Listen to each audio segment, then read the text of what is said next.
समुद्र की एकदम गहराइयों में, जहां सूरज की रोशनी का एक कतरा भी नहीं पहुंचता। हाँ, बिल्कुल अंधेरा होता है वहाँ। बिल्कुल। और दबाव इतना भयानक कि लोहे की एक भारी पनडुब्बी भी पिचक जाए। लेकिन उस बिल्कुल अंधेरे में कुछ ऐसा छिपा है जो हमारी भविष्य की तकनीक, स्मार्टफोन्स और इलेक्ट्रिक बैटरियों की दिशा तय करने वाला है। अच्छा, आप उन मैंगनीज नोड्यूल्स की बात कर रहे हैं? हम्म, हाँ बिल्कुल, ये आलू के आकार के छोटे छोटे पत्थर होते हैं। मतलब ये सोचना कितना अजीब लगता है ना कि इंसानी सभ्यता की सबसे आधुनिक तकनीक किसी दूर अंतरिक्ष की नहीं, बल्कि समुद्र के उस एकदम अंधेरे तल की मोहताज है। सही बात है। और इस एक छोटे से तथ्य में पूरा का पूरा भूगोल छिपा है। मतलब लोग अक्सर सोचते हैं कि भूगोल केवल नक्शों पर देशों की सीमाएं खींचने या पहाड़ों की ऊंचाई रटने का विषय है। हाँ, वो स्कूल वाली रट्टा मारने वाली आदत। बिल्कुल। लेकिन असल में ये उन विशाल अदृश्य ताकतों को समझने का विज्ञान है जो हमारी अर्थव्यवस्था, हमारी राजनीति और सच कहूं तो हमारे अस्तित्व की हर एक धड़कन को नियंत्रित कर रही हैं। ये समझना कि वो मैंगनीज नोड्यूल्स वहां कैसे बने और हम उन तक कैसे पहुंच सकते हैं, यही असली विज्ञान है। और आज के हमारे इस गहरे विश्लेषण यानी इस डीप डाइव का मिशन भी यही है। तो आज हमारे पास जो स्रोत सामग्री है ना, वो मुख्य रूप से एनसीईआरटी और यूपीएससी स्तर के कुछ बहुत ही विस्तृत नोट्स हैं। ये नोट्स तो काफी तकनीकी होते हैं। लेकिन हमारा लक्ष्य यहाँ किसी परीक्षा के लिए रट्टा मारना बिल्कुल नहीं है।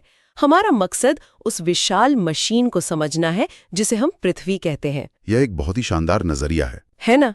मतलब ये मशीन काम कैसे करती है, इसके असली पुर्जे क्या हैं? तो चलिए इस विषय को थोड़ा विस्तार से समझते हैं। तो इस मशीन को समझने के लिए सबसे पहले इसके 4 मुख्य हिस्सों या यूं कहीं के 4 मंडलों को समझना होगा। स्थल मंडल, वायुमंडल, जल मंडल और जैव मंडल।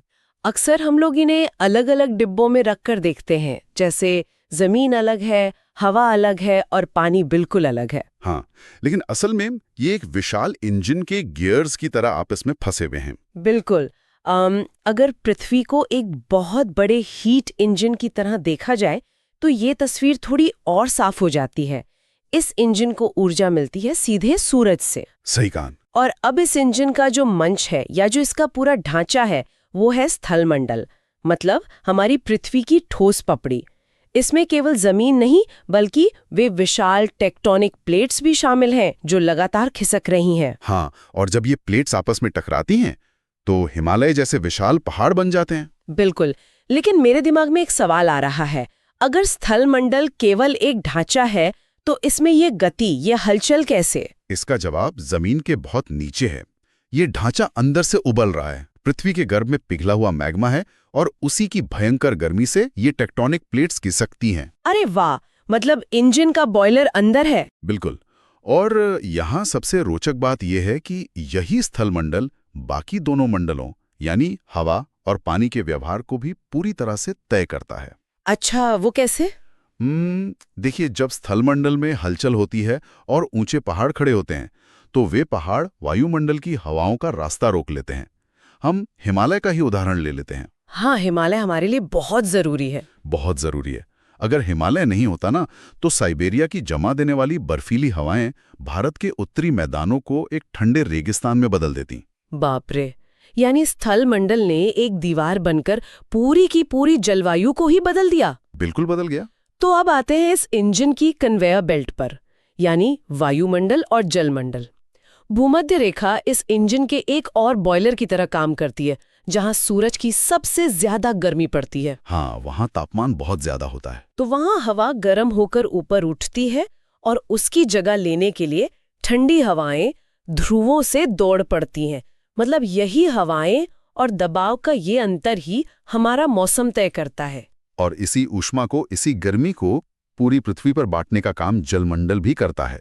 मतलब महासागर केवल पानी के बड़े बड़े गड्ढे नहीं है, वे एक तरह से वैश्विक तापमान नियंत्रक हैं। बिल्कुल वही। समुद्री धाराएं भूमध्य रेखा के गर्म पानी को ठंडे इलाकों की तरफ ले जाती हैं और वहां के ठंडे पानी को वापस लाती हैं। इस पूरी प्रक्रिया को थर्मोहेलाइन सर्कुलेशन कहते हैं। ये तो काफी भारी शब्द है, लेकिन इसका काम बहुत सीधा है। पानी के तापमान और खारेपन को संतुलित करना। अगर ये जलमंडल नहीं होता तो भूमध्य रेखा का पानी उबल रहा होता और ध्रुव पूरी तरह से जमे हुए होते। यानी जीवन के पनपने लायक कोई मध्यम तापमान बचता ही नहीं। एकदम सही। तो जहां ये तीनों चट्टानें, हवा और पानी एक खास संतुलन में मिलते हैं, वहां इस मशीन का चौथा और सबसे नाजुक हिस्सा जन्म लेता है, हमारा जैव मंडल। हाँ, जिसमें हम इंसान, जानवर, पेड़ पौधे और वो छोटे छोटे सूक्ष्म जीव आते हैं। बिल्कुल। लेकिन जब हम इन सूक्ष्म जीवों और पौधों की बात कर रहे हैं ना, तो इन यूपीएससी नोट्स में एक बहुत ही भारी भरकम शब्द बार बार आ रहा है, पेडोजेनेसिस। हाँ, पेडोजेनेसिस। ये शब्द सुनने में किसी आनुवंशिक बीमारी या किसी जटिल मेडिकल टर्म जैसा लगता है। असल में ये है क्या? मतलब एक कठोर निर्जीव चट्टान पर एक कोमल बीज कैसे अंकुरित हो सकता है? मैं बताता हूँ।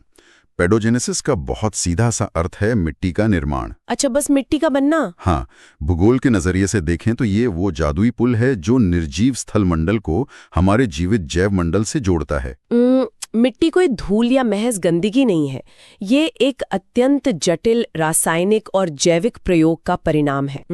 इस अपक्षय या वेदरिंग की प्रक्रिया को अगर खोलकर देखा जाए तो ये मुझे किसी धीमी आंच पर पकने वाली रेसिपी से कम नहीं लगती। हाँ, बिल्कुल एक स्लो कुक्ड रेसिपी। सबसे पहले इसमें एक मूल चट्टान होती है। मान लीजिए किसी पहाड़ का एक बहुत बड़ा पत्थर है। सूरज की गर्मी से वो दिन में फैलता है और रात की ठंड में सिकुड़ता है। सही है। फिर बारिश का पानी उसकी दरारों में घुस जाता है। सर्दियों में जब वो पानी जमता है तो बर्फ बनकर फैलता है, जिससे वो चट्टान अंदर से चटक जाती है। बिल्कुल। और इस यांत्रिक टूट-फूट के साथ साथ कुछ रासायनिक बदलाव भी होते हैं। जैसे क्या? जैसे बारिश का पानी जब वायुमंडल से गिरता है तो वो कार्बन डाइऑक्साइड के साथ मिलकर एक हल्का सा एसिड बनाता है। ये हल्का एसिड चट्टानों की खनिजों को धीरे धीरे घुला देता है। अच्छा, मतलब चट्टानें घुलने लगती हैं। हाँ, और लोहे वाली चट्टानों में जब पानी और ऑक्सीजन मिलता है तो उनमें जंग लग जाती है, जिसे हम ऑक्सीडेशन कहते हैं, और वे भुरभुरी होकर टूटने लगती हैं। लेकिन केवल टूटी हुई चट्टान तो बजरी या बालू ही कहलाएगी ना, उसे मिट्टी तो नहीं कह सकते। उसमें ये जीवन कैसे आता है? यहीं पर तो जैविक गतिविधि का जादू शुरू होता है। उस टूटी हुई चट्टान पर लाइकेन और काई जैसे बहुत छोटे जीव उगते हैं। वे भी एसिड छोड़ते हैं। तो वो और टूटती है। बिल्कुल। और जब वे जीव मरते हैं तो उनका कार्बनिक पदार्थ उस बजरी में मिल जाता है। फिर केचुए, बैक्टीरिया और फंगस उस पदार्थ को सड़ाकर ह्यूमस बनाते हैं। अच्छा, ह्यूमस। हाँ, ये ह्यूमस ही मिट्टी को असली मायने में उपजाऊ बनाता है। लेकिन इस पूरी रासायनिक और जैविक प्रक्रिया का सबसे बड़ा मास्टरमाइंड एक ही है। और वो क्या है? समय। समय की भूमिका को समझना वाकई हैरान करने वाला है। मतलब 1 इंच उपजाऊ मिट्टी की परत बनने में सैकड़ों या हजारों साल लग सकते हैं। बिल्कुल लग सकते हैं। ये तय करता है कि मिट्टी की अलग अलग परतें, जिन्हें हम सॉइल प्रोफाइल कहते हैं, कितनी अच्छी तरह से विकसित होंगी। इतनी धीमी है कि मानव जीवन काल के पैमाने पर अगर एक बार उपजाऊ मिट्टी नष्ट हो जाए, मान लीजिए बाढ़ में बह जाए या हमारी गलत खेती के तरीकों से बंजर हो जाए, तो उसे वापस पाना लगभग असंभव सा है। एकदम सही बात है। और सोचने वाली बात यह है कि पूरी मानव सभ्यता का भोजन इसी कुछ इंच गहरी परत पर टिका हुआ है। बिल्कुल। लेकिन यहाँ मेरे दिमाग में एक काउंटर आर्ग्यूमेंट भी आ रहा है। अच्छा, बताइए। मतलब मिट्टी, मौसम, चट्टानें, ये सब बातें पुराने जमाने के लिए तो बहुत सटीक लगती हैं, जब इंसान पूरी तरह से प्रकृति की दया पर निर्भर था। लेकिन आज तो हम दुबई जैसे तपते रेगिस्तान में बर्फ का शहर बसा सकते हैं। हमारे पास 24 घंटे चलने वाले एयर कंडीशनर हैं, हीटर हैं, पहाड़ों के सीने चीरकर सुरंगें बनाने वाली भारी मशीनें हैं। हाँ, तकनीक तो बहुत आगे बढ़ गई है। तो क्या आज की उन्नत तकनीक ने इंसान को भूगोल की इस कैद से आजाद नहीं कर दिया है? मेरा मतलब है, क्या आज भी भूगोल हमारी नियति तय कर रहा है? देखिए, ये भ्रम आज के आधुनिक समाज में बहुत गहरा है कि तकनीक ने प्रकृति पर पूरी तरह से विजय प्राप्त कर ली है। तो क्या ऐसा नहीं है? बिल्कुल नहीं। इसका सीधा सा गणित ये है कि तकनीक केवल एक बहुत ही सीमित यानी माइक्रो स्तर पर ही बदलाव कर सकती है। हम एक कमरे का, एक इमारत का या ज्यादा से ज्यादा एक छोटे से इंडोर स्टेडियम का तापमान बदल सकते हैं। हाँ, वो तो है। लेकिन जरा सोचिए, उस एयर कंडीशनर को चलाने के लिए जो बिजली आ रही है, वो कहाँ से आ रही है? वो नदियों पर बने विशाल बांधों से या जमीन के नीचे दबे कोयले से आ रही है, जो सीधे तौर पर हमारे भौतिक भूगोल का ही हिस्सा हैं। ये मैंने सोचा नहीं था। मैक्रो स्तर पर यानी बड़े पैमाने पर आज भी भूगोल ही सर्वोच्च है। इसका सबसे ज्वलंत उदाहरण तो भारत का मानसूनी सिस्टम ही है। आज हमारे पास मौसम का सटीक पूर्वानुमान लगाने वाले सुपर कंप्यूटर्स हैं, सैटेलाइट्स हैं, टपक सिंचाई जैसी आधुनिक प्रणालियां भी हैं। बिल्कुल। फिर भी पूरे देश की अर्थव्यवस्था आसमान की तरफ टकटकी लगाई रहती है। एकदम सही। मानसूनी हवाओं का तंत्र इसका सबसे बेहतरीन प्रमाण है। गर्मियां आते ही तिब्बत का पठार जब सूरज की भयंकर गर्मी से तपने लगता है तो वहां एक विशाल निम्न दबाव का क्षेत्र बन जाता है। अच्छा, लो प्रेशर एरिया। हाँ, और ये निम्न दबाव इतना शक्तिशाली होता है कि वो हजारों किलोमीटर दूर हिंद महासागर से नमी से भरी हवाओं को अपनी तरफ खींच लेता है। यही हमारा मानसून है। बाप रे, इतनी दूर से? बिल्कुल। और अगर भूगोल के इस इंजन में जरा सा भी बदलाव आ जाए, जैसे मान लीजिए प्रशांत महासागर में अल नीनो के कारण तापमान बदल जाए, तो भारत में बारिश कम हो जाती है। और उस कम बारिश का असर सिर्फ किसानों तक सीमित नहीं रहता। फसल खराब होती है तो ग्रामीण इलाकों में क्रय शक्ति गिर जाती है। लोग ट्रैक्टर, मोटरसाइकिल या कपड़े खरीदना कम कर देते हैं। सही बात है, पूरा चक्र टूट जाता है। इससे कारखानों का उत्पादन गिरता है और पूरे देश की जीडीपी हिल जाती है। शेयर बाजार गोता लगाने लगते हैं। मतलब करोड़ों लोगों की अर्थव्यवस्था और रोजगार आज भी हवाओं के एक खास दिशा में बहने और बादलों के टकराने पर निर्भर है। केवल वर्तमान की अर्थव्यवस्था ही नहीं, बल्कि ऐतिहासिक रूप से हमारे शहरों का बसना भी भूगोल ने ही तय किया है। हमारे स्रोत सामग्री में भूमि के स्वरूप जैसे मैदान, पठार और पहाड़ों के बहुत दिलचस्प उदाहरण दिए गए हैं। अच्छा। हाँ, आप मैदानों पर ही गौर करें। दुनिया की सबसे घनी आबादी और सबसे बड़े शहर जैसे दिल्ली, टोक्यो या न्यूयॉर्क अधिकतर मैदानी इलाकों या तटों पर ही क्यों बसे हैं? क्योंकि पहाड़ों से निकलने वाली नदियां अपने साथ हजारों सालों तक गाद और खनिज बहाकर लाती हैं और उसे समतल इलाकों में बिछा देती हैं। बिल्कुल, वही जलोढ़ मिट्टी। हाँ, और यही वजह है कि मैदानों की मिट्टी बेतहाशा उपजाऊ होती है। जहां जमीन समतल होगी और मिट्टी उपजाऊ होगी, वहीं बड़े पैमाने पर खेती होगी। खेती से अतिरिक्त अनाज पैदा होगा, जिससे लोगों को अन्य काम करने की फुर्सत मिलेगी। सही। और वहीं से व्यापार, कला और बड़ी बड़ी सभ्यताओं का जन्म होगा। इसके विपरीत अगर हम पठारों की भौगोलिक संरचना को देखें तो कहानी एकदम बदल जाती है। पठार मतलब ऊंची समतल जमीन। हाँ, जमीन से उठे हुए हिस्से। खेती के लिए ये उतने मुफीद नहीं होते, लेकिन ये खनिजों के खजाने होते हैं।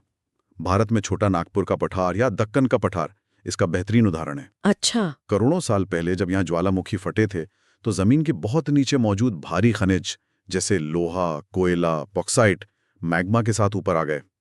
समय के साथ ऊपर की नरम परतें कट गई और ये बेशकीमती खनिज बाहर आ गए। मतलब जिन ज्वालामुखियों ने करोड़ों साल पहले भयानक तबाही मचाई थी, वो आज हमारे स्टील प्लांट्स, खनन उद्योगों और मैन्युफैक्चरिंग सेक्टर को कच्चा माल दे रहे हैं। बिल्कुल ऐसा ही है। तो पठारों ने ये तय किया कि वहां कृषि कम होगी लेकिन औद्योगिक विकास ज्यादा होगा। और इसी तरह पहाड़ नदियों के जन्म स्थान के रूप में हमारी जल सुरक्षा तय करते हैं। हाँ, और इन जमीनी आकारों के अलावा एक ऐसा क्षेत्र है जिस पर इंसानी नजर बहुत देर से पड़ी है, लेकिन वो हमारे भविष्य की नियति तय करने वाला है। जलमंडल के संसाधन। जी हाँ, महासागरों को अब तक केवल व्यापार के रास्तों या मछलियों के लिए जाना जाता था। वही बात जहां से हमने इस चर्चा की शुरुआत की थी, समुद्र की गहराइयों में छिपे मैंगनीज नोड्यूल्स। बिल्कुल, ये नोड्यूल्स समुद्र के तल पर लाखों सालों में खनिजों के जमा होने से बनते हैं। इनमें मैंगनीज, निकेल, तांबा और कोबाल्ट जैसे बेशकीमती तत्व होते हैं। और आज जब पूरी दुनिया पेट्रोल डीजल से हटकर इलेक्ट्रिक वाहनों और नवीकरणीय ऊर्जा की तरफ भाग रही है, तो सबसे ज्यादा जरूरत बेहतरीन बैटरियों की है। सही कहा। और उन बैटरियों को बनाने के लिए जो कोबाल्ट और निकेल चाहिए, वो हमारी जमीन पर तो तेजी से खत्म हो रहा है। तो ये इस बात का सीधा सा सबूत है कि जो देश अपने भौतिक भूगोल को और विशेष रूप से अपने समुद्री भूगोल को जितनी अच्छी तरह समझेगा, वो भविष्य की वैश्विक अर्थव्यवस्था में उतना ही ताकतवर होगा। बिल्कुल। लेकिन यहाँ इस पूरी कहानी का एक बहुत ही स्याह और चिंताजनक पहलू भी सामने आता है। ये इंजन लाखों सालों के एक निश्चित तालमेल पर काम कर रहा है। समय इसका सबसे बड़ा कारक है। आधुनिक संकट की जड़ी यही है ना, समय का असंतुलन। बिल्कुल सही पकड़ा आपने। पृथ्वी की मशीन जिस गति से संसाधनों को बनाती है, आधुनिक तकनीक के नशे में इंसानी समाज उससे हजारों गुना तेजी से उन संसाधनों को नोच रहा है। हम भूजल का ही उदाहरण ले लें। हाँ, ग्राउंड वाटर। बारिश के पानी को रिस कर जमीन के नीचे एक्वेफर में जमा होने में कई बार दसियों हजार साल लग जाते हैं। और आज के शक्तिशाली ट्यूबवेल्स और मोटर पंप उस 10,000 साल की बचत को महज 10 साल के भीतर सोख कर खत्म कर रहे हैं। मतलब हम अपने भौगोलिक बैंक अकाउंट से उस रफ्तार से पैसे निकाल रहे हैं जिस रफ्तार से वो कभी जमा ही नहीं हो सकता। इसे ही हम वैज्ञानिक भाषा में पारिस्थितिक असंतुलन कहते हैं। जब भौतिक भूगोल के अंतर संबंधों को इस तरह नजरअंदाज किया जाता है तो इसके परिणाम एक भयानक चेन रिएक्शन के रूप में सामने आते हैं। जंगलों की अंधाधुंध कटाई इसका एक और सटीक उदाहरण है। उस चेन रिएक्शन के काम करने का तरीका कुछ इस तरह है। जब जैव मंडल यानी पेड़ों को हटाया जाता है तो पेड़ों की जड़ें जो मिट्टी को पकड़ कर रखती थीं वो ढीली पड़ जाती हैं। हाँ। और अगली बार जब बारिश होती है तो वो अनमोल उपजाऊ मिट्टी बहने लगती है, यानी स्थल मंडल का क्षरण शुरू हो जाता है। और फिर वो मिट्टी बहकर नदियों में जाती है और नदी के तल में गाद के रूप में जमा हो जाती है। नदी उथली हो जाती है। बिल्कुल। नदी उथली हो जाती है, जलमंडल का प्राकृतिक बहाव रुक जाता है और फिर जरा सी बारिश में भयंकर बाढ़ आ जाती है। बाप रे। इसके साथ ही वो जंगल जो वायुमंडल से कार्बन डाइऑक्साइड सोखने का काम कर रहे थे, उनके न होने से वायुमंडल में गर्मी बढ़ने लगती है। स्थलमंडल से जलमंडल और जलमंडल से वायुमंडल तक पूरी पृथ्वी की मशीनरी एक झटके में लड़खड़ाने लगती है। और इसी लड़खड़ाहट को हम अपनी रोजमर्रा की खबरों में क्लाइमेट चेंज, जमीन के बंजर होने और प्राकृतिक आपदाओं के रूप में पढ़ते हैं। बिल्कुल। तो इस स्थिति से बचने का क्या कोई रास्ता है? मतलब विकास को तो अचानक से रोका नहीं जा सकता। कारखानों को बंद करके हम वापस गुफाओं में तो नहीं जा सकते ना? नहीं, बिल्कुल नहीं जा सकते। और यहीं से सतत विकास या सस्टेनेबल डेवलपमेंट का विचार जन्म लेता है। अक्सर लोग इसे केवल एक फैंसी शब्द या सम्मेलनों का नारा मान लेते हैं। हाँ, लेकिन असल में सतत विकास पूरी तरह से भौतिक भूगोल के नियमों को मानकर किया गया संसाधन प्रबंधन है। इसका सीधा सा मतलब है कि प्राकृतिक प्रक्रियाओं के काम करने के तरीके को समझकर विकास करना। मतलब प्रकृति के खिलाफ नहीं, उसके साथ चलकर। बिल्कुल। अगर हमें पता है कि कोई ढलान वाला पहाड़ी इलाका है तो वहां सड़क बनाने के लिए उस तकनीक का इस्तेमाल करना जिससे पहाड़ दरके नहीं। अच्छा, और ये जानना कि कौन सा इलाका भूकंप के लिहाज से नाजुक है और वहां गगनचुंबी इमारतें बिल्कुल ना बनाना। सही बात है। या ये समझना कि नदी के बहाव का क्षेत्र नदी का अपना हिस्सा है, वहां कंक्रीट के जंगल खड़े करने पर बाढ़ का आना तो तय है। मतलब ज्ञान ही यहाँ सबसे बड़ा समाधान है। और भौतिक भूगोल का अध्ययन हमें यही दृष्टि देता है। ये कोई अकादमिक विलासिता नहीं है, ये हमारी प्रजाति के बचे रहने की बुनियादी शर्त है। बिल्कुल सही। यह हमें सिखाता है कि हम प्रकृति से अलग नहीं हैं, बल्कि उसी 4 मंडलों वाली विशाल मशीन के भीतर का एक छोटा सा पुर्जा है। तो अगर आज के इस गहरे विश्लेषण के सभी धागों को एक साथ जोड़ा जाए तो तस्वीर बहुत साफ हो जाती है। पृथ्वी केवल चट्टानों का एक मृत गोला नहीं है, बल्कि यह ऊर्जा का एक अत्यंत सक्रिय और गतिशील इंजन है। स्थल मंडल का ढांचा, वायुमंडल और जलमंडल के बेल्ट्स और इन सब के बीच एक नाजुक संतुलन बनाता हुआ हमारा जैव मंडल। और हमने ये भी देखा कि कैसे पेडोजेनेसिस के जरिए चट्टानें टूटकर जीवन को जन्म देने वाली मिट्टी बनती है, जिसमें हजारों सालों का लंबा समय लगता है। हाँ, और इस चर्चा ने ये भी स्पष्ट कर दिया कि तकनीक ने हमारे भ्रम को भले ही बढ़ा दिया हो, लेकिन आज भी पहाड़, पठार और महासागरीय हवाएं ही ये तय करती हैं कि हमारी अर्थव्यवस्था का पहिया घूमेगा या नहीं। और अगर हम पृथ्वी की इस प्राकृतिक मशीन की गति और अपने उपभोग की गति में संतुलन नहीं ला पाए तो इसके परिणाम वाकई विनाशकारी होंगे। बिल्कुल।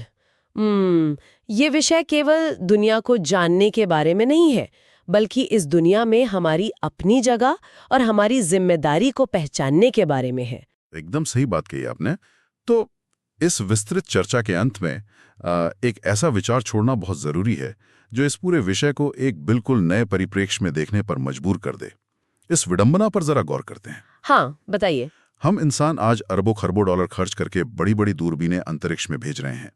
हम मंगल ग्रह पर कॉलोनियां बसाने के सपने देख रहे हैं। दूसरे ग्रहों के वायुमंडल में ऑक्सीजन के संकेत तलाश रहे हैं। बिल्कुल। और एक ऐसे नए स्थल मंडल की खोज में लगे हैं जहां हम किसी तरह जीवित रह सकें। लेकिन क्या यह संभव है कि मानव सभ्यता को बचाने की सबसे बड़ी, सबसे जरूरी और सबसे अचूक चाबी किसी सुदूर, ठंडे और एलियन अंतरिक्ष में नहीं है? तो फिर कहाँ है? ये हमारे अपने पैरों के ठीक नीचे मौजूद इस पृथ्वी के भौतिक भूगोल के उस नाजुक, जटिल और चमत्कारी संतुलन को पूरी तरह से समझने और उसका सम्मान करने में छिपी है, जिसे हम हर रोज अपने ही पैरों तले रौंदते हुए पूरी तरह अनदेखा कर रहे हैं।